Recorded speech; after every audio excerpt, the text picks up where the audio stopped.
नमस्कार दोस्तों, मैं आपका साथी Arjun Vashishtha learning with triple A में आपका स्वागत करता हूं। आशा करता हूं आप सभी स्वस्थ होंगे, खुशहाल होंगे, अपनी पढ़ाई कर रहे होंगे।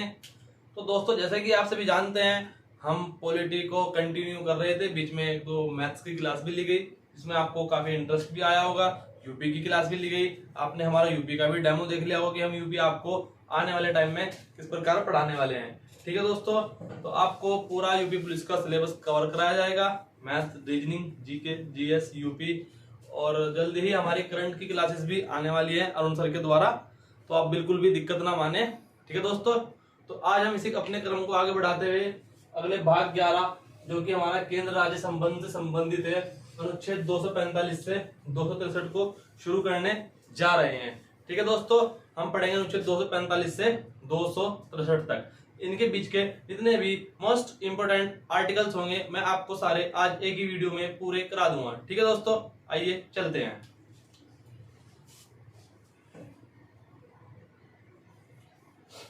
कहां तक पढ़ना है हमें? अनुच्छेद 245 से 263 तक।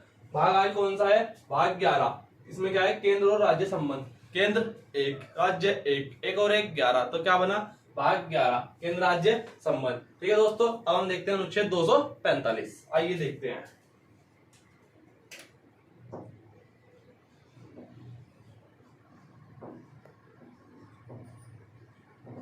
अनुच्छेद 245 में दोस्तों क्या है? अनुच्छेद 245 में संसद राज्य, यानी कि संसद किसके लिए कानून बना सकता है और राज्य किसके लिए कानून बना सकता है। ठीक है दोस्तों, आइए देखते हैं।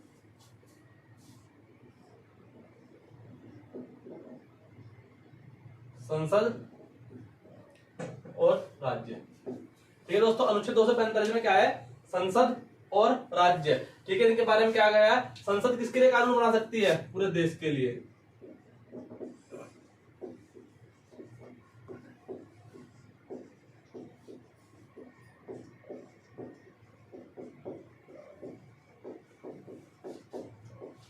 क्या बताया दोस्तों मैंने आपको कि संसद जो है देश के लिए कानून बना सकती है, और ये जो राज्य है ये अपने राज्य के लिए कानून बना सकते हैं।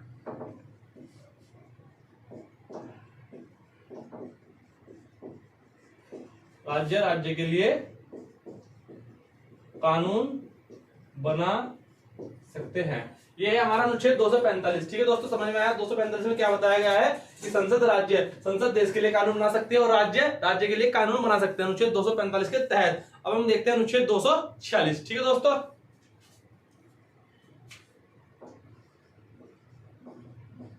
अनुच्छेद 246 में हमें क्या पढ़ना है? सूचियां। ठीक है दोस्तों,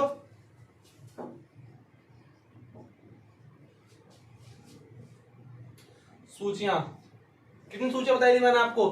3 सूची। कौन कौन सी? संघ सूची, राज्य सूची, समवर्ती सूची। संघ सूची, राज्य सूची और समवर्ती सूची। संघ सूची, राज्य सूची और दोस्तों समवर्ती सूची। ये 3 सूचियां मैंने आपको बताई थी। संघ सूची में कितने विषय बताए थे? संघ सूची में हमारे कितने विषय हैं दोस्तों? 100। राज्य सूची में कितने विषय थे? 66 विषय थे। लेकिन वर्तमान में कितने हैं? 61। ठीक है दोस्तों, फिर आती है बात समवर्ती सूची की। समवर्ती सूची में कितने विषय थे हमारे? 47। वर्तमान में कितने हैं? 52। ठीक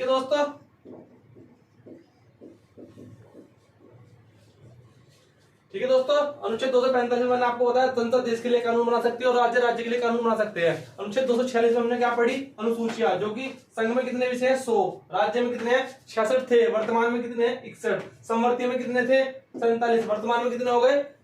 52। ठीक है दोस्तों, अब देखते हैं अनुच्छेद 247। 247 से पहले हम एक देखेंगे 246 क्या है, जो कि मोस्ट इंपोर्टेंट है, जिसमें क्या है? जीएसटी। और जीएसटी को अनुच्छेद 101वां संविधान संशोधन के तहत जोड़ा गया था। ठीक है दोस्तों,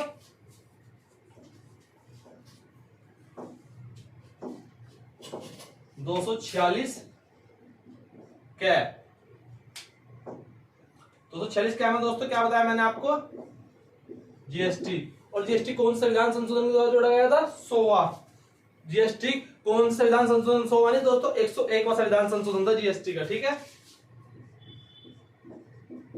101वां संविधान संशोधन द्वारा जीएसटी जोड़ा गया था।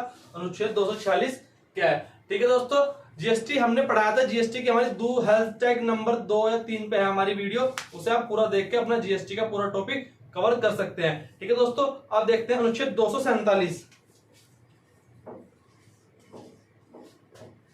ठीक है दोस्तों, अनुच्छेद 247 में क्या है, अनुच्छेद 247 में क्या है, यदि केंद्र राज्य में अलग से न्यायालय खोलना हो, यानी कि अतिरिक्त न्यायालय बोलते हैं जिसको, एक्स्ट्रा कोर्ट। ठीक है दोस्तों, एक्स्ट्रा कोर्ट यानी कि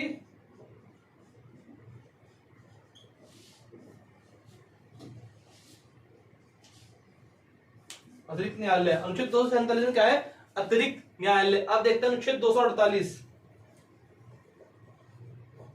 अनुच्छेद 248 में क्या है दोस्तों, अवशिष्ट शक्तियां। अवशिष्ट शक्तियां जैसे कि आपका साइबर क्राइम हो गया, तो इनको बोलते हैं अवशिष्ट शक्तियां। और अवशिष्ट शक्तियों पर कानून बनाने का अधिकार केवल और केवल संसद को होता है। ठीक है दोस्तों, तो अनुच्छेद 248 में क्या पढ़ना है हमें, अवशिष्ट शक्तियां।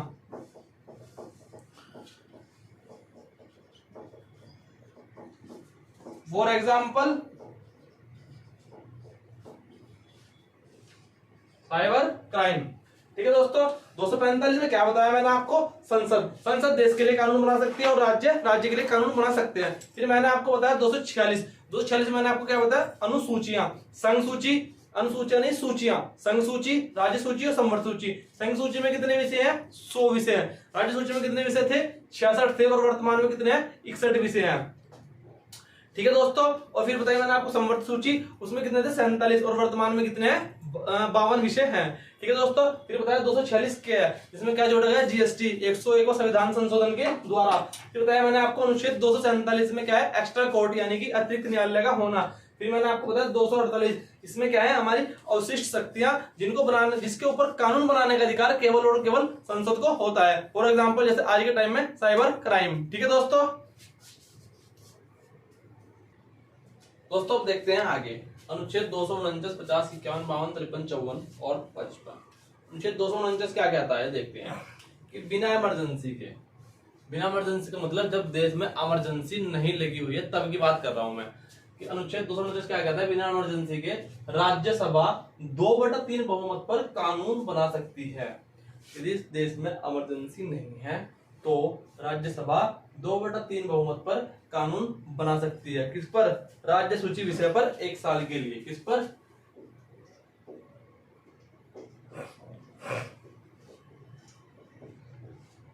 राज्य सूची विषय पर, जो कि 1 साल के लिए।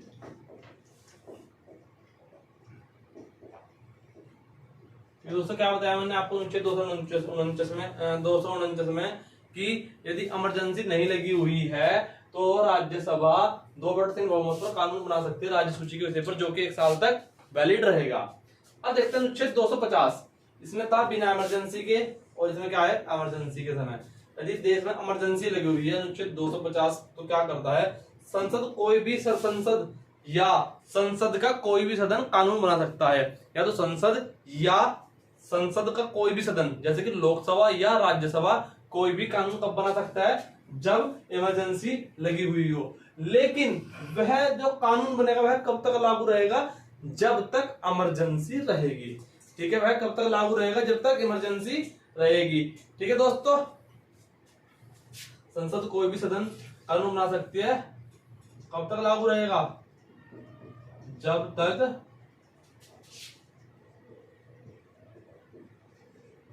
इमरजेंसी, ये वाला 1 साल तक वैलिड रहता है, और ये जब तक रहेगा, जब तक इमरजेंसी लगी रहेगी तब तक ये वाला कानून वैलिड रहता है। अब देखते हैं अनुच्छेद 251। अनुच्छेद 251 देखो क्या कहता है, इसमें बात की गई है अनुच्छेद 249 व 250, यानी इन दोनों का मिक्सचर। इन दोनों के समय विधानमंडल कानून नहीं बना सकता। यदि अनुच्छेद 249 कानून बना रहा किसी विषय पर, या अनुच्छेद 250 कानून बना रहा किसी विषय पर, तो उस विषय पर विधानमंडल अपना कानून नहीं बना सकता। अनुच्छेद 251 ये बात कहता है। ठीक है दोस्तों, क्या बताया मैंने, अनुच्छेद 251 जो है वह अनुच्छेद 249 से 50 के समय विधानमंडल जो होगा राज्य का, वो उस पर कानून नहीं बना सकता। ठीक है दोस्तों, समझ में आ गया होगा आपके। अब देखते हैं आगे अनुच्छेद 252। 252 में क्या है, दो या अधिक राज्यों की सहमति पर राज्य सूची पर कानून बन जाएगा।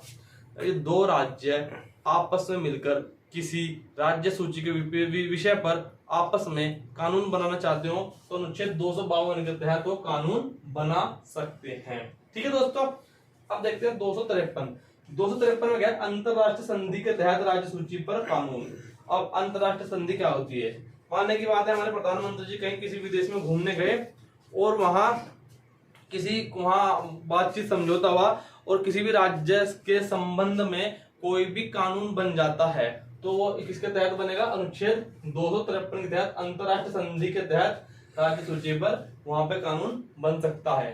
ठीक है दोस्तों, फिर आता है अनुच्छेद 254 में क्या बताया गया है, विधानमंडल संसद के विरुद्ध कोई कानून नहीं बना सकते हैं।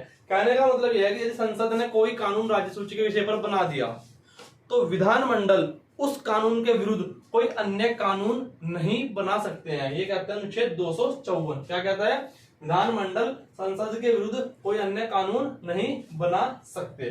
फिर आता है अनुच्छेद 255 क्या कहता है दोस्तों, कि विधानमंडल राष्ट्रपति से पूछकर, विधानमंडल राज्य होता है, राज्य में विधानमंडल होता है, केंद्र होता है, केंद्र में संसद होती है कानून बनाने के लिए, जो मैंने आपको अनुच्छेद 245 में आपको बताया था।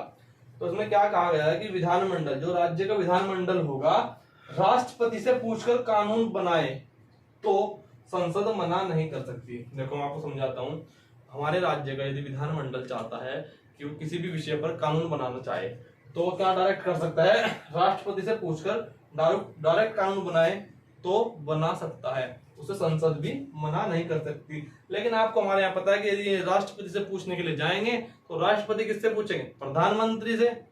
ठीक है दोस्तों, बात फिर घूम के वहीं आ जाती है। तो इसीलिए विधानमंडल राष्ट्रपति से पूछकर कानून बना सकता है लेकिन संसद मना नहीं कर सकती।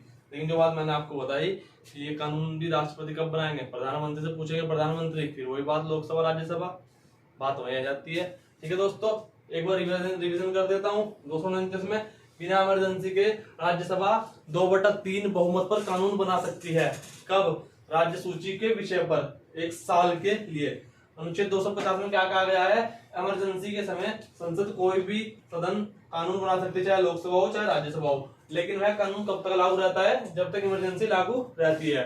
फिर 251 क्या कहता है कि ऊपर के जो दो अनुच्छेद 49 के समय विधानमंडल कानून नहीं बना सकता यदि दोनों लागू हैं। फिर 252 क्या कहता है, 2 या 2 से अधिक राज्यों की सहमति पर राज्य सूची के विषय पर कानून बनाया जा सकता है। फिर आता है 253 में क्या है, अंतरराष्ट्रीय संधि के तहत राज्य सूची पर कानून बनाया जा सकता है। फिर अनुच्छेद 254 क्या कहता है, विधानमंडल संसद के विरुद्ध कोई भी कानून नहीं बना सकता। ठीक है दोस्तों, फिर आता है 255, इसमें क्या है, विधानमंडल राष्ट्रपति से पूछकर कानून बनाए तो संसद भी मना नहीं कर सकती। ठीक है दोस्तों, अब आगे देखते हैं।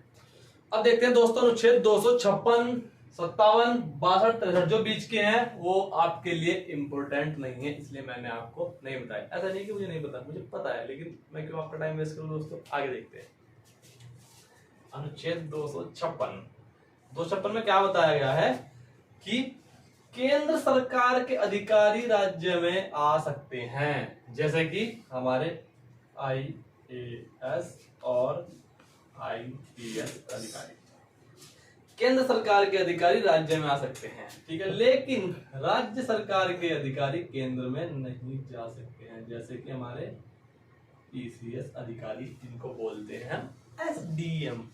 ठीक है दोस्तों, आसान भाषा में आपको समझाया 256 क्या कहता है कि केंद्र के अधिकारी राज्य में आ सकते हैं लेकिन राज्य के अधिकारी केंद्र में नहीं जा सकते।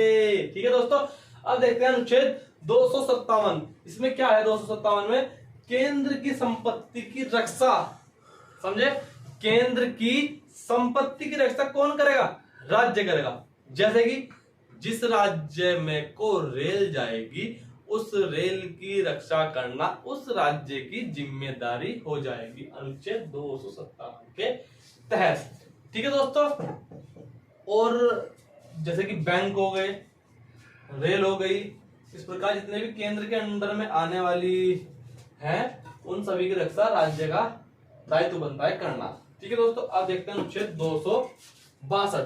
अनुच्छेद 262 most most most most very very very important है दोस्तों। अनुच्छेद 262 स्टार लगा देना जितने आपसे बनेंगे, ठीक है दोस्तों। मैं तो 3 ही लगा पाऊंगा, बाकी आप लगा देना जो भी बने होंगे। तो अनुच्छेद 262 में दोस्तों क्या है, नदी विवाद समझौता। और आपसे कभी क्वेश्चन आ जाए कि नदी किसका विषय है, नदी, तो नदी हमारा राज्य सूची का विषय है, राज्य सूची का विषय है, ठीक है दोस्तों। अनुच्छेद 262 में क्या दिया गया है, नदी विवाद समझौता। नदी किसका विषय है, नदी राज्य सूची का विषय है, ठीक है दोस्तों। अब देखते हैं अनुच्छेद 263 जिसमें क्या है, अंतर्राज्यीय परिषद। अंतर्राज्यीय परिषद क्या होती है दोस्तों, ये मैं आपको बताऊंगा। अंतर्राज्यीय परिषद क्या होती है, इसके अंदर सभी राज्यों के सीएम, सभी राज्यों के उपराज्यपाल, ठीक है, और उनके राज्यपाल, सभी राज्यों के सीएम, सभी राज्यों के राज्यपाल और सभी केंद्र शासित प्रदेशों में जो उपराज्यपाल बैठते हैं वो, और अन्य 6 कैबिनेट मंत्री होते हैं, ठीक है, उनकी दिल्ली में एक मीटिंग होती है जो कि 1 साल में 3 बार होती है। 1 वर्ष में 3 बार होती है। कौन कौन होते हैं इसमें, सीएम, राज्यपाल और उपराज्यपाल और 6